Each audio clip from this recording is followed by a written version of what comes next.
Good morning, guys. Remember when I said the United States will be at war by November or before the next election? Well, I think we're seeing it happening in real time. What's just happened in the Middle East is absolutely insane. This is not the video I was going to do today. I'll probably do that video later. I was going to talk about subversion today, and I was going to talk about how, the West has been subverted over years, and, our institutions have had mass amounts of subversion, but I'll save that for another video. I switched on the news today, and I was looking what's been happening in the world, and it's breaking all over the place, and let me see how long ago this was. It's come out in the news the last couple of hours anyway. The leader of Hamas has been taken out by a drone strike, I believe. The information's still a bit sketchy. But basically, the Iranians are claiming that the leader of Hamas has been taken out in Tehran by an Israeli drone strike. Excuse me.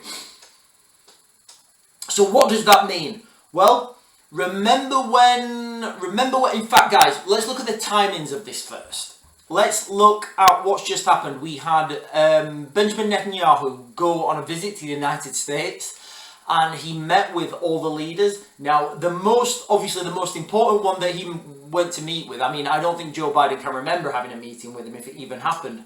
But he met Donald Trump. Now, I'm probably going to try and, if I can find it, put a picture of those two shaking hands when he meets him in Mar-a-Lago. I've been in this industry now, guys, a lot of years. I've been 24 years I've had experience in this industry. Now, what I found is none of these policies, and the only thing that matters when we're looking at these relations is, do these two leaders get on? That's all that matters, guys. It's like if you're doing a sale, if you're doing a negotiation, if those two guys get on, whatever happens, it will work. Okay? Go and find for yourselves, guys, the video of when Donald Trump shakes the hand of Benjamin Netanyahu when he goes to Mar-a-Lago. Go and watch it. Guys, and that's all you need to see. Do those two guys get on? Yes. Okay, let's use that then as the basis of the rest of this video, and use that as kind of an optics when we're looking at what's going to be happening in the future. So anyway, going back then, guys. So, like I just said, the Hamas leader has been taken out in Tehran by what appears to be an Israeli drone strike. Remember when the Israelis took out some other leaders in the Syrian embassy? In Syria, in the Iranian embassy in Syria. Remember the retaliation. Guys, this thing is going to be guys, honestly, the Middle East is about to flare up. So let me just read you an article here from, I'll read you an article that they're my go-to article. I'm not going to mention it because I don't want to give a plug, but I'll put the link, this is the first link in the description. Now this, the article I'm going to read is kind of a measured response, and then I'm going to read some of the articles that are coming out of Iran, some Al Jazeera articles that are kind of calling for, biblical flames and stuff. Israel assassinated top Hamas leader Ismail Haniyeh. I'm just going to call him Ismail, guys, okay? I don't mean any disrespect to butchering that name. In a massive escalation of the Middle East tensions, the leader's death in Tehran came only hours after Israel killed a top Hezbollah commander in Beirut. So, can you see what's happening? Netanyahu goes to America. He has a private meeting with Trump. And remember, because Trump is not president, because Trump's not in charge, none of this information has to be documented. They don't have to tell anybody what was said. There's nobody taking minutes of that meeting. There's no transcript of what happened in that meeting. So that meeting is totally off the books. Yeah, and then now obviously Netanyahu goes back and he starts clearing house. Ismail, the Hamas leader, the political chief of Hamas, was assassinated in Tehran. Hamas and Iran's foreign ministry announced Wednesday morning. Guys, this is happening right now. marking a significant escalation in the Middle East conflict and sparking fears over whether Iran will feel forced to retaliate. Guys, Iran will retaliate 100%. There is no, there's no way around this. They have a new president now, not that he makes, they have a new president now, but it's the supreme leader who calls all the shots. Hamas, the leader of Hamas's murder in Iran came only hours after Israeli forces said they killed a senior Hezbollah commander in a strike on Beirut in retaliation for an attack on the Israeli-occupied Golan Heights Saturday, which struck a football pitch, killing 12 children and youths from the Druze community.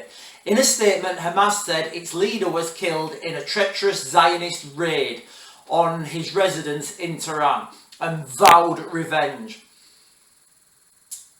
So, his name again, Hanya, who was one of Hamas's top leaders for nearly 2 decades, was in Iran for inauguration of the country's new president. Iranian state media said Hania died when a rocket struck a facility for veterans in northern Tehran. So guys, look at these escalations that are happening. This escalation that's just happening, this has the potential to call, to bring in flames the whole of the Middle East. Now, what's being said on the United States front about this? And you've got to look at the leaders. You've got to look at their personal relationships. Not many people do this, and people think that these things come out, that it's a surprise that these things happen. Your policy, your documentation, it doesn't matter. Whatever legislation you think you've got or not got, it does not matter. The relationships between these two leaders, that's all that matters. So what I want to switch to now is this JD Vance guy. Now, whether you love him or hate him, it kind of doesn't matter. He's the vice president and he's probably going to be the next president after Trump as well. So, excuse me. So what you've got to look at his stance on Israel. So what he said is, and this is off memory, guys. I've not got this written down. He said he's a strong Christian, and he said something like, the biblical stories of Mary and Joseph, trying to find a house in Bethlehem and baby Jesus born there. He said he's not going to let that go. He's going to say America first, with an exception to Israel. So that means that Trump will support Israel. Vance will support Israel. So this whole thing, guys, is about to blow open guys, it's coming. And I said this would come months and months and months ago. And, people were looking at me like I was from another planet. But everything I've said, guys, it's literally happened. I agree, sometimes I'm a little bit too... I see things lay out in front of me very, very quickly. And I'm kind of like, oh, okay. And I see the plots and I say it's going to happen a lot quicker than it does. But the reason I gave the November deadline, the reason I said this all has to be happening in or around November, is because of the US election. You can't change that date. So that's a fixed date. And if you're doing any operational planning, if you're doing any operational planning at all, you never start at the beginning for your planning. You always look at the end. So you look at the end objective. Okay, what is the end objective? What do we want to have achieved? Right, we want to achieve X. Okay, when do we want to achieve it by? Okay, we want to achieve it by this date. Okay, are there any hard timings we can't alter? Are there any,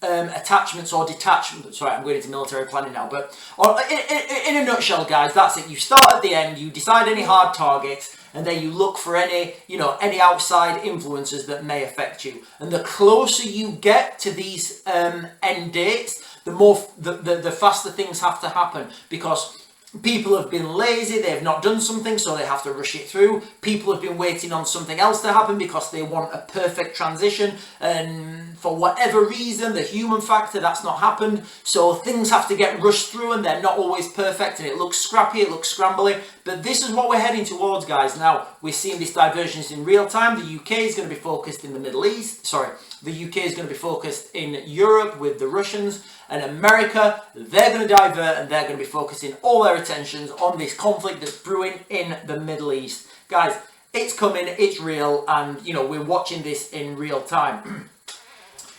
Right, let me read you some... Where are we going now? So this is another article. This is from Times of Israel. Netanyahu convened security cabinet as threats of revenge mount after Hania killing. So, you know, Netanyahu, they're in Israel now. They've got the, as it says here, they've convened the security cabinet because of the threats of retaliation, of retaliatory strikes. Guys, these things are happening because it's not what happens next, it's what happens in retaliation to that. And then at some point, we're just not going to be able to know what's happening because it's just going to be a hot war and everything's going to be off the table. Then we've got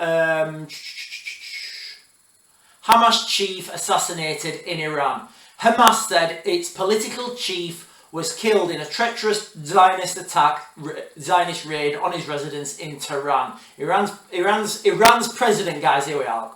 Iran's president vows to make Israel regret cowardly action as supreme leader says avenging Hania's killing is Tehran's duty. Guys, they're telling us what's happening. It's not even, you know, it's not even, there's no ambiguity. There's no hidden meaning anymore now, guys. They're telling us what's coming. Let me read that again for you guys, alright? Iran's president vows to make Israel regret cowardly action. So there's the president who's just been elected, and then there's a supreme leader. So that's what the president said, you know. They vow to make Israel regret their cowardly action. But the supreme leader says avenging his death is Tehran's duty. There was no immediate comment from Israel. The Israeli military said it was conducting a situational assessment. So that's what's happening on the ground in the Middle East, guys. Things are going to go absolutely literally, things are going to go biblical. And I don't use that word in the wrong context. Also, with this, guys, you've got, where are we? I'll put a link, where is it? I closed it. Also, on the ground in Israel, you've got you've got people in Israel now. Everybody's scrambling because they all know what's coming. I was going to do, what I'd say, if you're in Israel now, there's a high possibility of these things escalating even further. And I'd say that, you know, the Israelis, they already know what's coming. And if you look what's happening, actually on the ground, normal Israelis, they're all stockpiling food, they're stockpiling water, they're stockpiling whatever they can. Because they understand they're about to be on a war on three different... Well, Israel is a small piece of land, you know, and it's surrounded at the moment by... You know, you could argue it's surrounded on both sides by its enemies, but certainly to the north, certainly to the northeast, and certainly to the south. So, you know, they're about to be in a conflict, and this conflict's going to flare the whole of the Middle East up. Like I just said, guys, you know, Iran are going to strike back. They're already telling us they're going to strike back, and this is just going to have knock-on effects all over the world. I've already been saying in the United Kingdom, we're heading towards... You know, we're heading towards a food crisis in the United Kingdom. It's actually come out today, this morning. I'll put a link. Yeah, I will, guys. I'll put a link to a video on the United Kingdom and the food problems we're facing in this video. But I'll also do another video later on today where I'm going to address that greater. But basically, you know, the costs for farmers have gone up. They can't produce food. Nobody can produce food in the UK anymore. Costs are too high. We've had a bad, really bad summer this year. By bad, I mean really wet, so the farmers can't grow any food. This is all doubling up with the fact that the whole of Europe is having a food crisis. And guys, you know, I keep telling people for the longest time, just at the very minimum, make sure you've at least got some water in your house. You know, when I'm, guys, I'll keep this as a United States going to war video, and I'll do the rest of it in another video later on today. But guys, just be prepared for what's about to happen, because, you know, I said this months ago, I said this would happen, it has to happen before November. Let me know what you think in the comments, guys. Read the articles, especially the first one, because the first article I'm going to put in the description is usually the more measured one, and it's usually the more objective, and then the other ones I'm going to put in, they have a little bit of bias. So guys, that is it. I'm going to drop another video straight after this, but guys, just be ready for what's coming. And I'm going to max the grade.